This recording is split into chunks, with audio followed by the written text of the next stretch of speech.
वक्फ bill कानून बनते ही मोदी का पहला बयान सामने आया।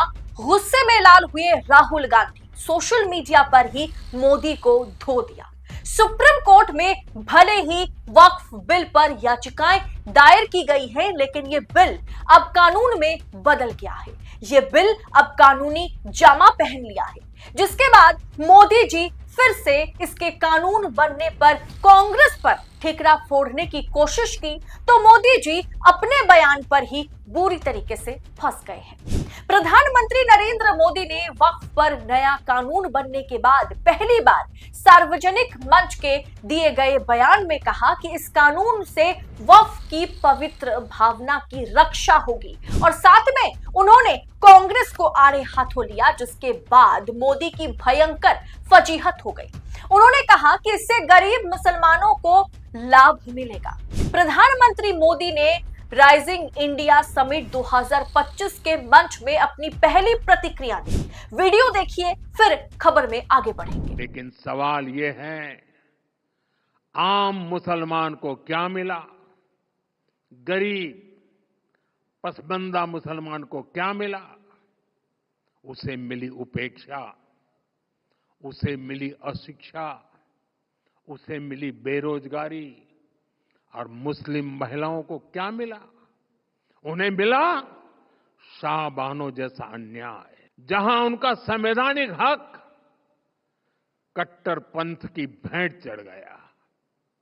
उन्हें मिला चुप रहने का आदेश, सवाल न पूछने का दबाव, और कट्टरपंथियों को मिल गया खुला लाइसेंस महिलाओं के अधिकारों को कुचलने का। साथियों, तुष्टीकरण यानी पॉलिटिक्स ऑफ एबिजमेंट। मुस्लिम महिलाओं में शाहबानो के साथ साथ बिल्किस बानो का भी नाम जोड़ देते मोदी जी, क्योंकि इंसाफ तो उनके साथ भी नहीं हुआ। आपकी गुजरात वाली सरकार में बिल्किस के बलात्कारियों का स्वागत तो फूल माला अगरबत्ती के साथ हुआ था ना। क्या मिला मुस्लिम पीड़िता को?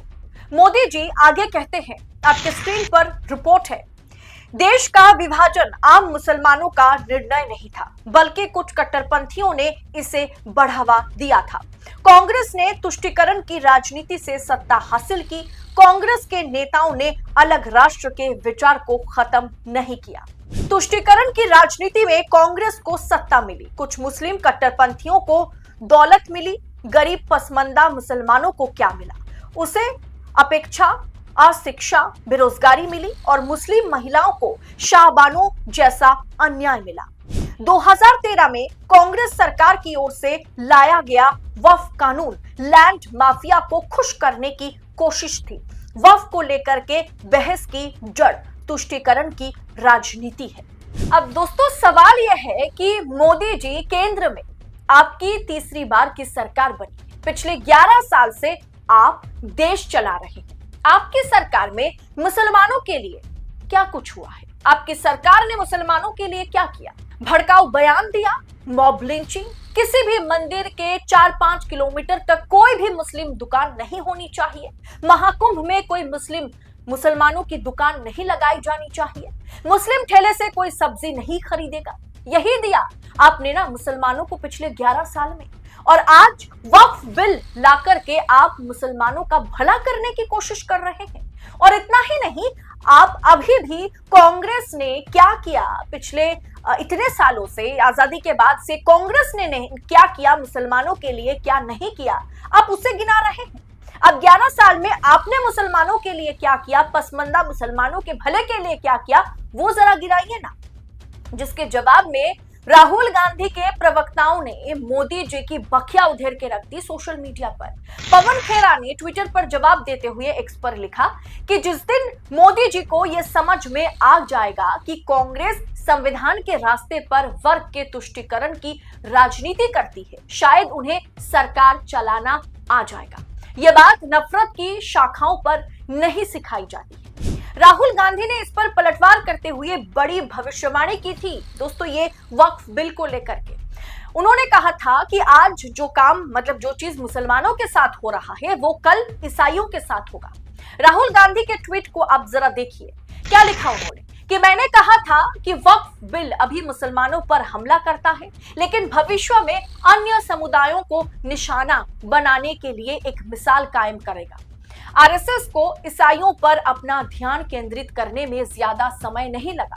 संविधान ही एकमात्र ढाल है जो हमारे लोगों को ऐसे हमलों से बचाता है और इसकी रक्षा करना हमारा सामूहिक कर्तव्य है। दोस्तों, मोदी जी जिस 2013 में वक्फ बिल में जो प्रावधान नहीं था उसे कांग्रेस की सरकार ने, मनमोहन की सरकार ने एड ऑन किया था, वो ये था, पहले वक्फ बिल में ये था कि सुप्रीम कोर्ट में अगर वक्फ बोर्ड में किसी भी मुद्दे पर बहस छिड़ती है तो उसे सुप्रीम कोर्ट में आप उसे चैलेंज कर सकते हैं।